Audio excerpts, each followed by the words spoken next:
You're flirting with me. You are. All that blarney rolling off your tongue like that. Shh, shh. Someone's coming. If Lady catches us, she'll dismiss you. Come on, in here.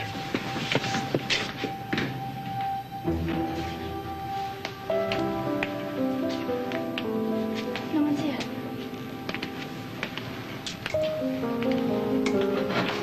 I missed you. I missed you too.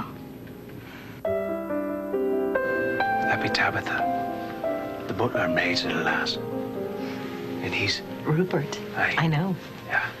They've been mates since they were little. Oh, they're more than mates. I think they're in love. Oh, no, Mom, that's not possible. It's not allowed. Oh, I don't care what's allowed. It's young love. I know it when I see it. How? Because that used to be me. Oh. And who's the lucky lad? You wouldn't believe me if I told you.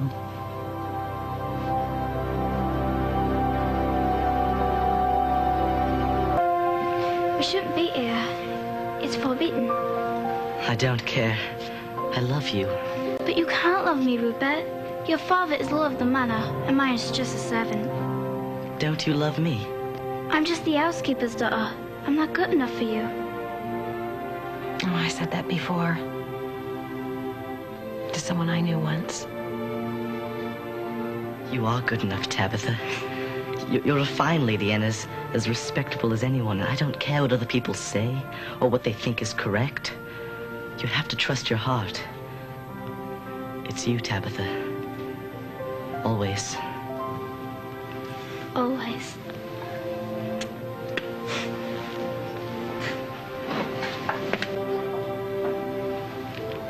Always. Hey. A farthing for your thoughts. Seeing Tabitha and Rupert brought back a lot of memories. I was the daughter of the housekeeper, too. And I fell in love with the master's son, just like Tabitha. Did you? Such a clear memory. With my nose pressed up against the glass of the kitchen door, watching the wealthy and powerful family. And wishing, just wishing, that I could be one of them. Desperately looking for a way that I could belong. And knowing that I'd never really be good enough. Because after all, I was just the housekeeper's daughter. Maybe I still am. Maybe that's a feeling that never goes away. Is that why you turned me down for a walk in the garden, ma'am? Because I'm just a simple gamekeeper.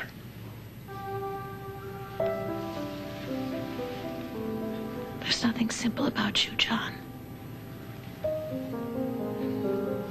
But it's not about you. Not this time. This time, I recently got back from a trip where I learned something very important for someone that I love.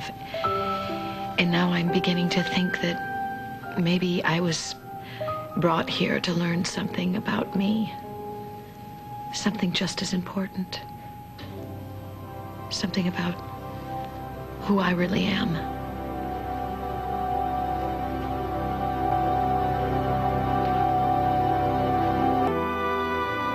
Let us know that those who are far away miss us too. We're in their thoughts just as they are in ours. We pray for their safe return so that we may share many other joyous occasions with them.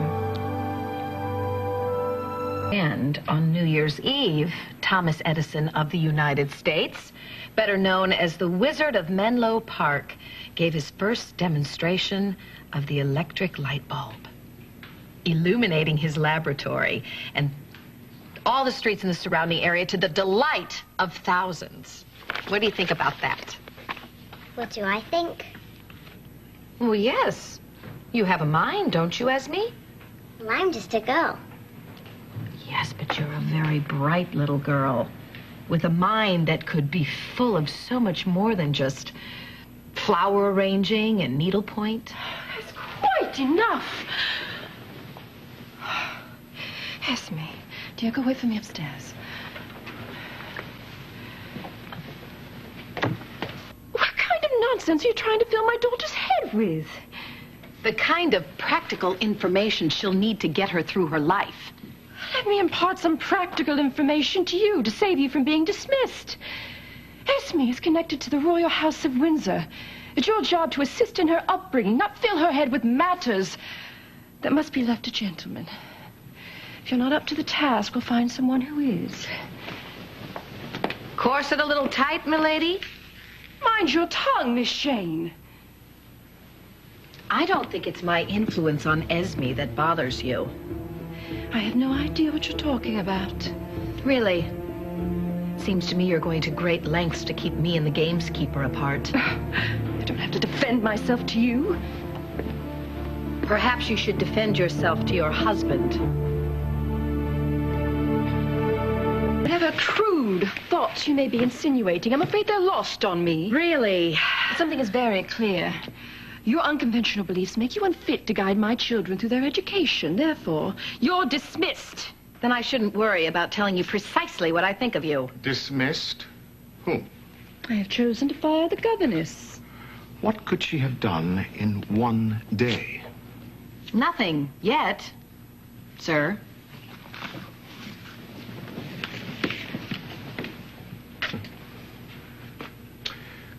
What is your reason? I'm afraid she's engaged in forbidden behavior. Speak plainly. I believe she has a suitor. And what if she does? What a servant does in their own leisure time is of little importance, as long as it does not interfere with their job or spill over into our home. The new governess will be let off with a stiff warning, but she will remain. This household suffers from too many comings and goings of late.